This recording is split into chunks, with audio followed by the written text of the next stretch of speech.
Salam pemirsa, kebakaran dahsyat kembali melanda di wilayah Rusia. Kali ini menimpa sebuah tangki minyak di wilayah Kamenetsky Rostov. Peristiwa tersebut terjadi pada malam hari tanggal 28 Agustus 2024.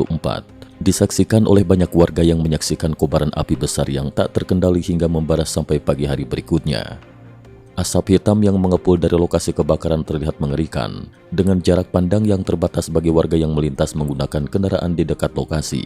Saat mendekat, pemandangan tersebut semakin mengejutkan, dengan asap tebal hampir menutupi seluruh langit dan menyebar hingga 30 km dari lokasi kebakaran. Citra satelit mengungkapkan bahwa setidaknya 3 tangki minyak terkena dampak kebakaran ini. Insiden ini memicu kekhawatiran akan kesulitan dalam upaya pemadaman api, mengingat kejadian serupa sebelumnya yang membutuhkan waktu lebih dari 10 hari untuk dapat sepenuhnya dikendalikan. Meskipun upaya pemadam terus dilakukan, tantangan besar dihadapi oleh otoritas setempat dalam mengendalikan api yang berkobar hebat tersebut. Sementara itu, serangan udara dari pihak Ukraina juga menjadi sorotan, terutama setelah berhasil menyerang kilang minyak di Omsk yang berjarak lebih dari 2000 km dari perbatasan. Kilang minyak tersebut memiliki area seluas 1000 km persegi, dan serangan ini dilaporkan dikoordinasikan oleh organisasi AVT-11. Kilang minyak Omsk yang memproduksi sekitar 50 jenis minyak menjadi sasaran utama serangan yang dilaporkan telah meledakkan beberapa bagian dari kilang tersebut.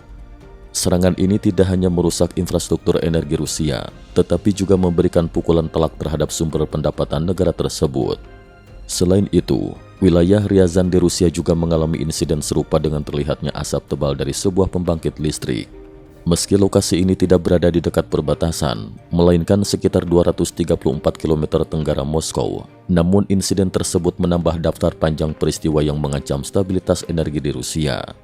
Di medan perang Kursk, tentara Rusia tampaknya masih menghadapi kesulitan dalam menghadapi pasukan Ukraina.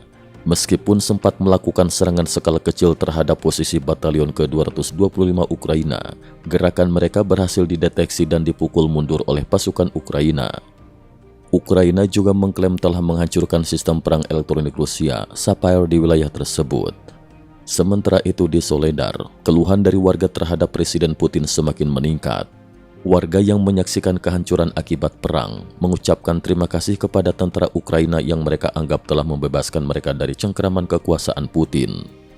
Namun kekhawatiran tetap menyelimuti mereka, terutama bagi mereka yang rumahnya mungkin sudah hancur akibat bom. Di sisi lain, Rusia menuduh tentara Ukraina berupaya menyerang pembangkit listrik tenaga nuklir di Kursk. Pihak Rusia mengklaim menemukan peluru kendali HIMARS yang belum meledak di sekitar lokasi tersebut. Tuduhan ini dilontarkan untuk memperkuat narasi bahwa Ukraina berusaha mengancam keamanan energi Rusia, meskipun kebenaran dari klaim ini masih diragukan. Pada dini hari tanggal 29 Agustus 2024, Rusia melancarkan serangan balasan berupa rudal dan drone gelombang ketiga terhadap berbagai target di Ukraina. Sirine serangan udara kembali terdengar di ibu kota Ukraina, Kyiv, dengan laporan bahwa 2 rudal dan 60 drone berhasil ditembak jatuh oleh sistem pertahanan udara Ukraina. Sehari sebelumnya, serangan rudal Rusia juga menghantam kampung halaman Presiden Zelensky, dengan sebuah hotel menjadi salah satu sasaran yang hancur akibat serangan tersebut.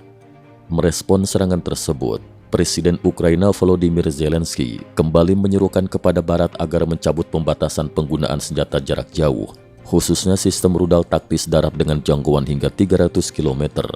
Sebelumnya, Gedung Putih menolak memberikan senjata tersebut kepada Ukraina untuk menyerang wilayah Rusia, dengan alasan untuk menghindari eskalasi perang serta keterbatasan stok senjata. Namun sejumlah ahli militer berpendapat bahwa keputusan ini tidak masuk akal dan hanya akan memperlambat kemenangan Ukraina dalam perang ini. Di sisi lain, Amerika Serikat terus mempercepat upaya produksi amunisi untuk mendukung Ukraina dalam perang melawan Rusia. Sebuah pabrik amunisi di Pennsylvania dilaporkan berhasil meningkatkan produksi peluru artileri kaliber 155 mm hingga 50%. Seorang sumber menyatakan bahwa saat ini, produksi telah mencapai 36.000 peluru per bulan di Asia Tenggara dibandingkan 6 bulan lalu yang hanya memproduksi 24.000 peluru per bulan. Peluru-peluru yang diproduksi ini kemudian akan dikirim ke Iowa untuk diisi bahan peledak dan dipasangi detonator, sebelum banyak di antaranya dikirim ke medan perang di Ukraina untuk membantu tentara Ukraina. Dengan terus berlanjutnya konflik ini, situasi di medan perang serta dampaknya terhadap warga sipil dan infrastruktur semakin mengkhawatirkan. sementara upaya diplomasi dan perdamaian masih terlihat jauh dari jangkauan. Cukup sekian dulu, terima kasih atas perhatiannya.